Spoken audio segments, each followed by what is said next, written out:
शेख साहब, आज के हमारे इस प्रोग्राम का दूसरा सवाल है, ये मातम करने की शरई हैसियत क्या है और इसको किसने ईजाद किया था, यानी कि ये इस मातम को किसने शुरू किया था सबसे पहले जी और कहाँ पे शुरू किया था? जी बेहतरीन सवाल है कि मातम की इस्लाम में हैसियत क्या है और इसकी बुनियाद किस आदमी ने रखी। सबसे पहले आज कुछ लोग ऐसे हैं जो सैयदना अली रज़ी अल्लाह रजी ताला अल्लाह अन्हो और हसनैन करीमैन रज़ी अल्लाह रजी ताला अल्लाह अन्हुमा की आड़ उनकी शान में कहते हैं कि हम मातम करते हैं। उनकी आड़ लेकर सहाबा को बुरा भला भी कहते हैं और मातम करते हैं, अपने जिस्म पर छुरियाँ चलाते हैं। तो इसके इस्लाम में सैयदना अब्दुल्ला रज़ी अल्लाह ताला अन्हु फरमाते हैं कि नबी अलैहिस्सलाम ने फरमाया लईसा मिन्ना मन ज़रबल खुदूदा, फरमाया कि व शक्ल जुयूबा।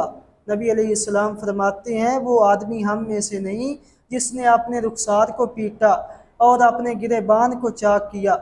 नबी अलैहिस्सलाम फरमाते हैं कि ऐसा आदमी हम में से नहीं है। इस हदीस से वाज़ेह पता चलता है कि मातम जो है वो इस्लाम में मना है, इस्लाम में मना है। इसके अलावा उन लोगों की कुतब के भी हवाले मौजूद हैं। फुरूए काफ़ी में लिखा हुआ है कि नबी अलैहिस्सलाम ने अपनी बेटी सैयदा फ़ातिमा रज़ी अल्लाह ताला अन्हा को फरमाया था कि जब मैं इस दुनिया से चला जाऊं, ऐ मेरी बेटी फ़ातिमा, अपने गिरेबान को चाक मत करना, अपने रुखसात को मत पीटना। तो इस बात से पता चलता है कि उनकी कुतब में भी मातम मना है। और एक दूसरा हवाला फुरूए काफ़ी का है, नबी अलैहिस्सलाम का वो एक ना इमाम जाफ़र सादक रहमहुल्लाह फरमाते हैं कि नबी अलैहिस्सलाम ने फरमाया कि मैयत पर चीखो पुकार करना और अपने आप का गिरेबान चाक करना मना है। फुरूए काफ़ी में लिखा हुआ है। और इस मातम की काफ़ी इनकी किताब हाँ जी इनकी बहुत एक आला किताब है, मुस्तनिद किताब है। हाँ जी उनके नज़दीक इसकी बहुत अहमियत है। और इसकी बुनियाद किसने रखी थी? इस्लाम में मातम की बुनियाद रखने वाला आदमी कौन है? तारीख़ इब्ने असीर में लिखा हुआ है कि 352 हिजरी में वो पहला आदमी मुइज़ अद-दौला उसका नाम था, उसने बगदाद में औरतों को इकट्ठा किया।